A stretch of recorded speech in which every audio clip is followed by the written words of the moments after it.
एक घने जंगल के किनारे एक छोटा सा गांव बसा हुआ था। ये गांव ऊंचे पहाड़ों और हरे भरे पेड़ों से घिरा हुआ था। गांव के लोगों का जीवन सरल था। वे खेती बाड़ी करते और जानवर पालते थे। गांव के किनारे एक चरवाहा रहता था जिसकी कई भेड़ें थीं। एक दिन जब वह जंगल के पास अपनी भेड़ों को चरा रहा था, तभी उसकी नज़र झाड़ियों में पड़ी। उसने देखा कि वहां एक छोटा सा शेर का बच्चा पड़ा हुआ है। वह डरा सहमा सा लग रहा था, शायद अपने परिवार से बिछड़ गया था। चरवाहे को उस पर दया आई और उसने उसे अपनी गोद में उठा लिया।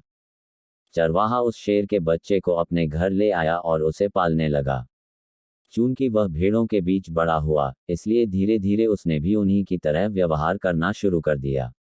वह भेड़ों की तरह घास खाने लगा, उनकी तरह मिमियाने की कोशिश करने लगा और हर खतरे से डरकर भागने लगा। गांव के लोग इसे देखकर हंसते और कहते, ये शेर होकर भी भेड़ों की तरह डरपोक है। लेकिन शेर को खुद पर कोई शक नहीं था। वह सच में सोचने लगा था कि वह एक भेड़ है। कई साल बीत गए। वह छोटा शेर अब बड़ा हो चुका था, लेकिन फिर भी वह भेड़ों की तरह ही रह रहा था।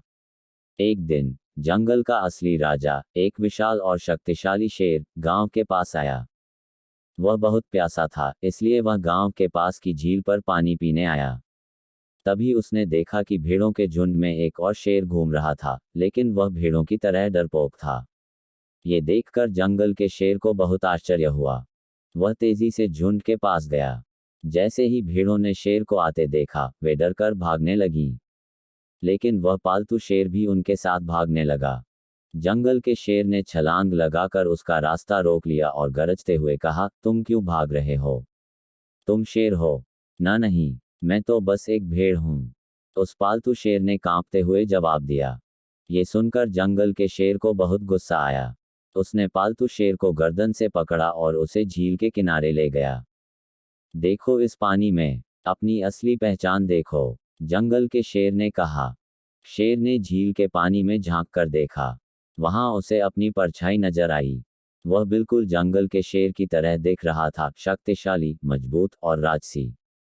यह मैं हूं, उसने खुद से कहा। हाँ, अब अपनी असली शक्ति को पहचानो, जंगल के शेर ने गरजते हुए कहा। उस पालतू शेर ने गहरी सांस ली और पहली बार उसने भी पूरी ताकत से दहाड़ लगाई। उसकी दहाड़ पूरे जंगल में गूंज उठी।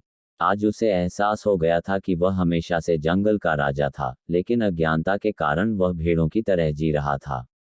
अब उसने फैसला किया कि वह कभी भी अपने डर को खुद पर हावी नहीं होने देगा। वह जंगल के शेर के साथ चला गया और अपनी असली जिंदगी जीने लगा। इस कहानी से हमें ये सीख मिलती है कि हमारी असली पहचान क्या है, ये हमें खुद समझना होता है। अगर हम खुद को कमजोर मानते रहेंगे, तो हम कभी आगे नहीं बढ़ पाएंगे। लेकिन जब हमें अपनी असली ताकत का एहसास होता है, तब हम किसी भी मुश्किल का सामना कर सकते हैं। इसलिए, खुद को पहचानो, अपनी शक्ति को जानो और अपने डर को हराकर जीवन में आगे बढ़ो।